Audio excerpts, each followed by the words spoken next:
خب بریم یه نگاهی به این فایل اکسلمون بندازیم ببینیم به چه صورت میتونیم ازش بهره ببریم. یه نکته رو خدمت شما عرض بکنم که یه ویدیو کاملتر در مورد نحوه استفاده بهینه و اصول استفاده از این فایل رو و بخشی از مهندسی معکوسش رو توی ویدیویی که همراه با فایل دریافت میکنید خدمتتون تقدیم میشه. اینجا فقط قراره که کارکردش رو با هم بررسی بکنیم و ازتون خواهش میکنم که حتما یعنی 3 بار گفتم حتما ویدیوی فایل رو که دانلود میکنید ویدیویی که باهاش هست رو قبلا حتما ویدیو رو ببینید بعد فایل رو باز بکنید، چون بنا به تجربه اشکالاتی رو که کاربران موقع استفاده از همچین فایل هایی دارن همه رو گفتم و هم برای خودتون خوبه هم برای ما که به راحتی بتونید از فایل بهره ببرید. حالا بریم یه نگاهی بندازیم به عملکرد نرم افزار ببینیم به چه صورتی هست. خب اینجا که عملیات های نرم افزار رو داریم، تعریف کارها و میتونیم توی حسابداری شخصمون انجام بدیم.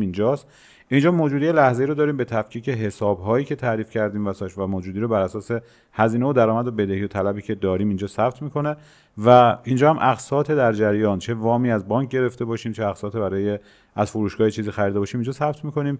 طلب هامون رو اینجا نمایش میده و بدهی هامون رو مجموعش رو اینجا. فایل کاملا متن بازه. یه مقدار دانش اکسلی داشته باشید همه چیزش رو میتونید چارت های بیشتری اضافه بکنید، کارهای مختلفی روش انجام بدید. این پایین هم سعی کردیم یه چارت شماتیک تکمیلی داشته باشیم که مثلا شما وقتی میایید درآمد و هزینه رو فقط انتخاب میکنید، فایل فقط این پایین فقط درآمد و هزینه رو به شما نمایش بده، مثلا درآمد هزینه 402 فقط یا 403 فقط، یا اینکه همش رو نمایش بده. یه چارت ساده رو اینجا قرار دادیم ولی خب کاملا متن‌باز چارت ها رو خودتون میتونید اضافه و کم بکنید. بریم ازش یه استفاده بکنیم ببینیم به چه صورت میتونیم ازش بهره ببریم، چون در این سادگی قابلیت های زیادی داره. اولین کاری که میکنیم، خب ما اینجا 4 تا حساب داریم، یه حساب دیگه تعریف میکنیم. مثلا من میزنم بانک شهر و یه موجودی باید براش ثبت بکنیم. موجودیشو میزنم مثلا 60 میلیون توی بانک شهر موجودی دارم. تومان و ریال رو میتونیم تغییر بدیم، میگم کجا میتونید انجام بدید. الان اینجا نگاه بکنید 4 تا حسابه، الان اینو میزنم میشه 5 تا حساب موجودی هم اینجا به لحظه میشه. بانکو زدم بانک. خب الان اینو بخوام تغییرش بدم اصلاحش بکنم کجا میتونم انجام بدم؟ لیست حساب ها میزنم، این بانک اینجا هست اینو میکنمش بانک. اصلاحات یا موجودی اولیه رو اشتباه زدم همینجا میتونم اصلاح بکنم. بخوام حذفم بکنم که همینجا انجام میدم، برمیگردم بانک ببینید اصلاح شده. خب حالا میخوام یک درآمد ثبت بکنم برای بانک شهر که بشه مثلا 68 میلیون. ثبت درآمد رو میزنم، میگم که مثلا اینا هم قابل تغییره، توی اون ویدیو گفتم کجا میتونید تغییر بدید. میگم درآمد شغلی و حقوق بوده، مثلا تاریخش هم ببینید میزنم 06 که این پایین شهریور به روز بشه، شهریور درآمدش مثلا 3 میلیونه بیشتر بشه و مبلغ رو میزنم 8 میلیون. کجا؟ به حساب شهر.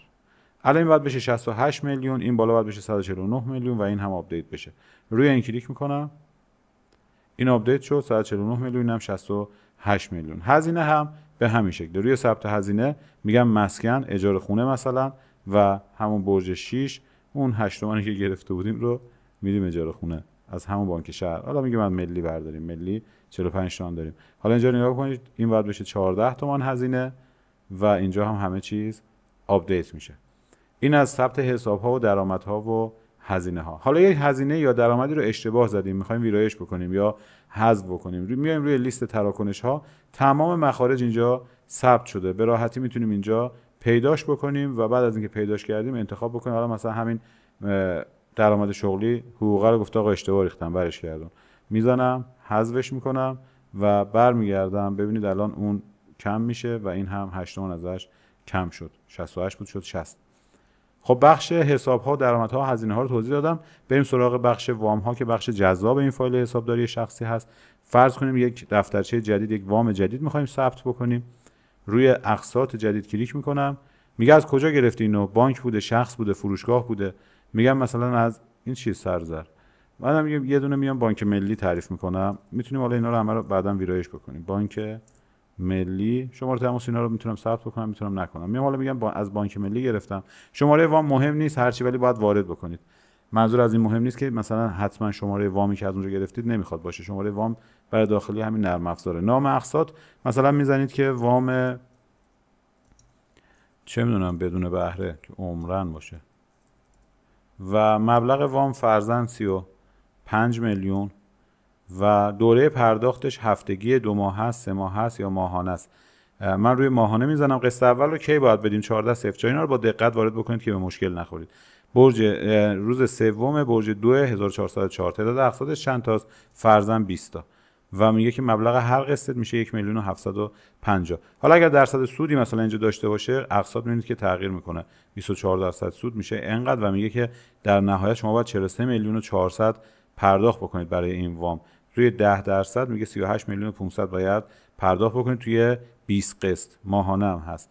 حالا روی ثبت تغییرات کلیک میکنم و چون 20 قسط هست یه ذره طول کشید ایجادش بکنه. ببینید وام بدون بهره 38,500 باید برگردونم. 20 قسطش مونده. تاریخ اولین سر رسیدش 3/2/404. مبلغ هر قسطم 1,925 تومانه. حالا فرض کنیم میخوایم از این وام بدون بهره یه قسطش رو پرداخت بکنیم. میایم روی لیست اقساط کلیک میکنیم. وام ها رو لیستش رو اینجا داریم. ببینید اینجا هم نمایش داده که چند تاش رو پرداخت کردیم، چند تاش مونده. عرض کردم کاملا متن بازه دیگه. الان چون 20 قسط داره ببینید به این شکل شده. یه قسط از این رو میخوایم پرداخت بکنیم. روی این کلیک میکنم باز میشه. اگر مدرکی هم مبنی بر واریزش داریم روی این کلیک میکنیم، عکسش اضافه میشه اینجا و برای ما نگه میداره نرم افزار. و میگیم 3/2 ثبت واریزی رو میزنم. یه قسط از این کم میشه. برگردم به داشبورد. این هم شده 19 قسط و بدهیمون هم شده 36 میلیون خورده. جمع بدهیمون هم کمتر شد و به این شکل میتونیم وام هامون رو ثبت بکنیم و مدیریت بکنیم، بدهیاش رو اینجا داشته باشیم. حالا 15,025,000 تومان ما طلب داریم و حالا یه ثبت طلب دیگه هم میزنیم. فرضاً امروز 4,500,000 هم به یکی قرض دادیم. حالا اگر داشتیمش اینجا که انتخاب میکنیم، نداشتیم اضافه میکنیم. میگم به محمد قرض دادم. ببین الان 15,025,000 4,500,000 بهش اضافه میشه و میشه 19,525,000 ما طلب داریم از کی؟ محمد رضا انادر بهری. به این شکل طلب ها رو داریم. روی لیست تراکنش هم کلیک بکنیم میتونیم اونجا ببینیم و ویرایششون بکنیم.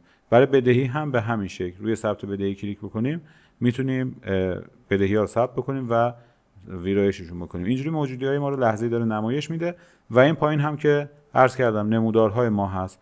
مثلا درآمد و هزینه رو می‌خوایم ببینیم که به چه شکلی هست. آذر ببینید ما هیچ درآمدی نداشتیم، فقط هزینه داشتیم.